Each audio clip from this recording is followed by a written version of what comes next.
En septembre 2025, le Népal a explosé. Des dizaines de milliers de jeunes, principalement des étudiants, ont envahi les rues de Katmandou. Ils ne faisaient pas que scander des slogans ou brandir des pancartes. Ils incendiaient des bâtiments officiels, affrontaient la police et perdaient parfois la vie.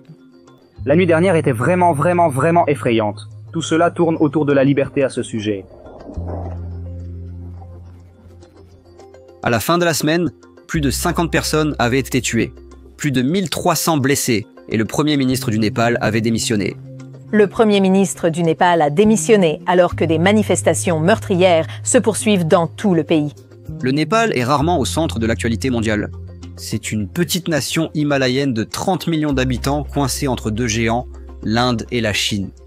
Quand on pense au Népal, on pense généralement aux montagnes, à l'Everest, peut-être au tourisme. Pas à ça. Pas à des combats de rue qui ferment le plus grand aéroport du pays, des ministres qui fuient en hélicoptère, et même l'épouse d'un ancien Premier ministre gravement battu et en convalescence après une attaque incendiaire. Alors, que s'est-il passé ici ? Pourquoi la génération Z du Népal, une génération élevée dans une démocratie fragile, a-t-elle soudainement commencé à mener son pays au bord de l'effondrement ? Et plus important encore, qu'est-ce que cela nous révèle sur une tendance mondiale plus large de jeunes qui se soulèvent contre les anciens systèmes corrompus ? L'étincelle, c'était ceci.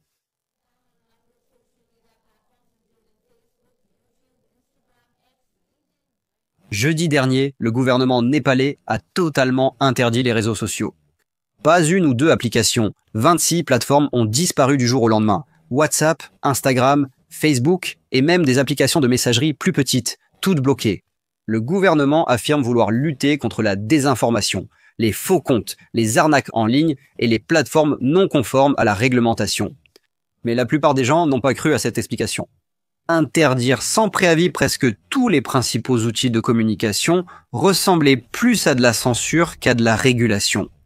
Voilà le problème. Avant, les gens auraient juste râlé, utilisé des VPN et seraient passés à autre chose. Mais le Népal n'était pas dans un autre moment. Quand l'interdiction a été annoncée, la frustration envers le gouvernement était déjà à son comble. Des années de corruption, de chômage et d'instabilité politique avaient laissé les jeunes, en particulier, se sentir sans espoir. Quand le gouvernement a bloqué les réseaux sociaux, ce n'était pas juste des applis, mais une question de contrôle, et cela a été la goutte d'eau qui a fait déborder le vase. Lundi matin, des dizaines de milliers d'étudiants ont déferlé dans les rues. Au début, cela ressemblait à une manifestation pacifique, mais la réaction du gouvernement a tout changé. Ils ont déployé la police anti-émeute, canons à eau, gaz lacrymogène, balles en caoutchouc, puis munitions réelles. En fin de journée, des dizaines d'étudiants, pour la plupart blessés à la poitrine et à la tête, étaient morts. C'était la journée la plus sanglante au Népal depuis la fin de la guerre civile en 2006. Une fois le sang versé, les manifestations ne se sont pas apaisées, mais intensifiées. Les manifestants ont incendié des bâtiments gouvernementaux, dont le Parlement, et attaqué les maisons des ministres. L'épouse d'un ex-premier ministre a été gravement blessée lors d'une attaque incendiaire. On la croyait décédée au début, mais des rapports plus récents affirment qu'elle se trouve au centre des grands brûlés du Népal. Katmandou, la capitale, est plongée dans le chaos. Des couvre-feux ont été instaurés, et le principal aéroport a fermé. Et pendant un moment, il semblait que le gouvernement était en train de perdre le contrôle de l'État. D'accord, donc le gouvernement a interdit les réseaux sociaux, les manifestations explosent, et soudainement les rues de Katmandou sont en feu. Soyons clairs, il ne s'agissait pas que de WhatsApp ou d'Instagram. C'était l'étincelle, le carburant accumulé depuis des années. Il y a plusieurs raisons pour lesquelles les jeunes Népalais, en particulier la génération Z, étaient déjà furieux. Raison numéro 1, la corruption. Selon les enquêtes, 84% des Népalais pensent que la corruption est l'un des plus grands problèmes du pays. Et ils n'ont pas tort. Les projets gouvernementaux ici sont tristement célèbres pour le détournement de fonds. Prenez le projet de l'aéroport international. Sur le papier, cela aurait dû être une étape dont on pouvait être fier. En réalité, 71 millions ont disparu dans les poches des politiciens et des entrepreneurs. Et pourtant, très peu de responsables en subissent réellement les conséquences. En 2021, le gouvernement du Népal a discrètement échangé 343 bigas de terre de qualité avec le domaine de T. Giridi Bandu à Jawaharlal contre une propriété d'État. Les critiques ont immédiatement soupçonné un accord conçu pour favoriser des initiés puissants comme l'homme d'affaires Deepak Malhotra et des personnalités politiques influentes. En décembre 2025, l'ex-premier ministre Pushpa Kamal Dahal a été examiné de près après la révélation qu'Ancel, géant des télécoms, avait sous-payé plus de 10 milliards de roupies népalaises d'impôts. La révélation a provoqué l'indignation et soulevé des appels à la responsabilité, exposant de graves défaillances dans la surveillance gouvernementale.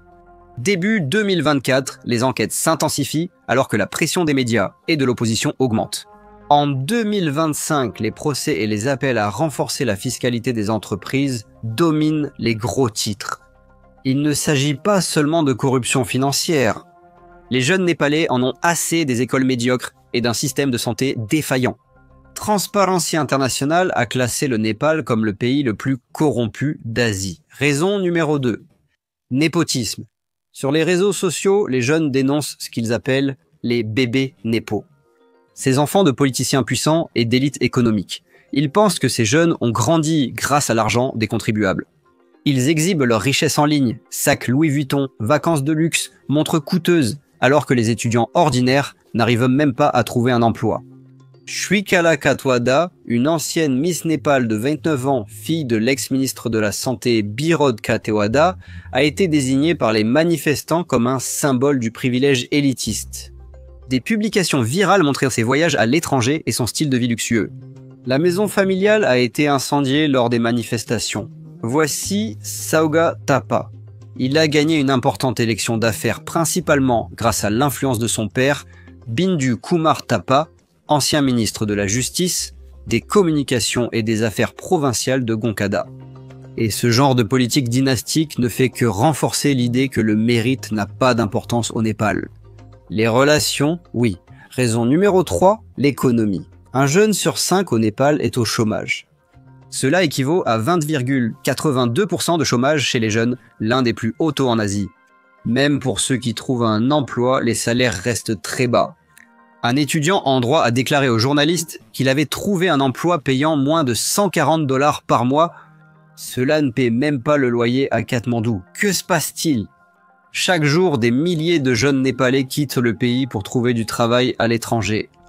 Les transferts d'argent envoyés par les travailleurs à l'étranger représentent aujourd'hui un tiers du produit intérieur brut du Népal. Voilà à quel point l'économie dépend du départ de ces personnes. Les citoyens népalais en ont assez de la corruption. Les jeunes partent à l'étranger, donc nous voulons protéger la jeunesse et améliorer l'économie. Raison 4, instabilité politique. Pour vraiment comprendre pourquoi le peuple népalais en a tellement marre, il faut remonter dans le temps. Pas seulement à l'année dernière, pas seulement à la guerre civile. Il faut remonter à l'époque où le Népal n'était même pas une démocratie. Parce qu'avant 2008, c'était une monarchie. Pendant 239 ans, le Népal a été gouverné par des rois. Le dernier roi était Gyanendra. Et au début des années 2000, les gens en avaient assez de la monarchie. Ils voulaient la démocratie. 2 mouvements massifs ont fait tomber cette monarchie. D'abord, une insurrection maoïste de 10 ans qui a fait plus de 13 000 morts. Ensuite, le Loktandra Andalan de 2006, littéralement, le mouvement populaire pour la démocratie.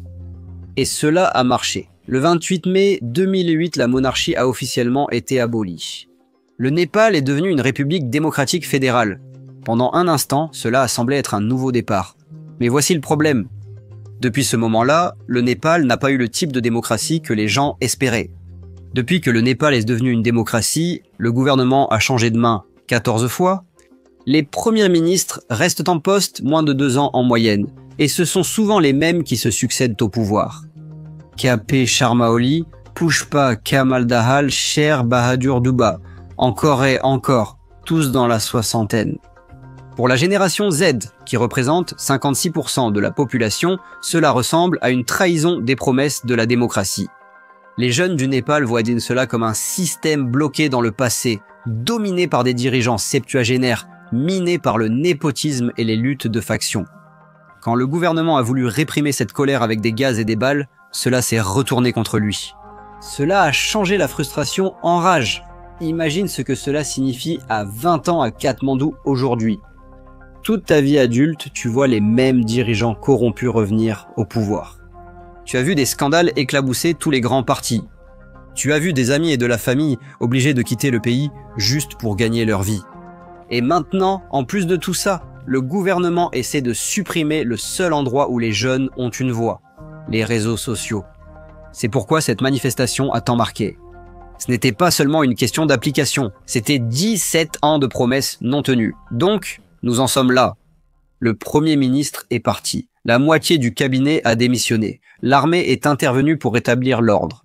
Les rues sont plus calmes pour l'instant, mais la vraie question reste. Que va-t-il se passer ensuite? Option A, gouvernement provisoire.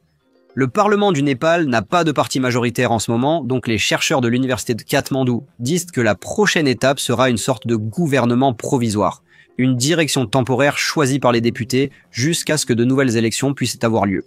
C'est là que la génération Z peut intervenir, car 56% des Népalais ont moins de 30 ans, c'est plus de la moitié du pays. Si leurs voix ne sont pas prises en compte cette fois-ci, les manifestations pourraient reprendre.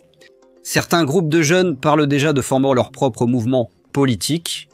D'autres se rassemblent autour de personnalités extérieures, comme le maire de Katmandou, un ancien rappeur qui est extrêmement populaire parmi les jeunes.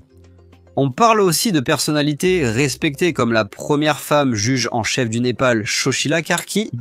Il est très probable qu'elle sera la chef intérimaire. Option 2, domination militaire. Mais il y a une autre possibilité. L'armée a une grande influence ici, et le Népal a une histoire de dépendance envers les militaires en temps de crise. Cette semaine seulement, le chef de l'armée a averti les manifestants que si le chaos continue, l'armée se mobilisera complètement. En même temps, il a tendu la main, invitant au dialogue. Donc, cela pourrait aller dans les deux sens. L'armée comme stabilisateur ou l'armée comme dirigeant. Le principal défi actuellement est l'absence de leader central pour les manifestations. Elles ne sont dirigées ni par un parti, ni par un groupe civique, ni par une figure de proue. Elles ont éclaté car tout le monde en avait assez, les rendant puissantes mais fragiles. L'absence de leadership complique la négociation avec le gouvernement. Pourtant, le fait que des milliers de jeunes aient volontairement participé aux efforts de nettoyage après les manifestations, aidant les soldats et la police à nettoyer les rues, montre qu'il y a une volonté d'aller de l'avant. Et il se passe quelque chose de plus grand ici. De l'Indonésie au Bangladesh en passant par le Sri Lanka, nous avons vu la même chose. Des jeunes qui exigent la fin de la corruption, qui luttent contre l'inégalité. C'est un langage universel de rébellion. Alors, quand on regarde le Népal, il est facile de voir un petit pays en plein chaos. Mais en réalité, c'est une partie d'une histoire bien plus vaste. Une histoire sur des jeunes du monde entier qui ont l'impression que leurs dirigeants ne tiennent pas leurs promesses. Et quand la moitié de votre pays a moins de 30 ans, ignorer la frustration n'est pas seulement risqué, c'est impossible.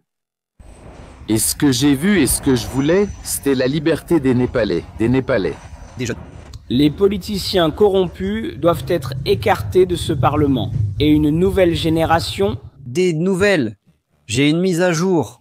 Le juge en chef a été nommé dirigeant intérimaire. Il est intéressant de voir où cela mènera. Les élections auront lieu en mars 2026. Restez à l'écoute. Nous avons hâte de découvrir un nouveau Népal.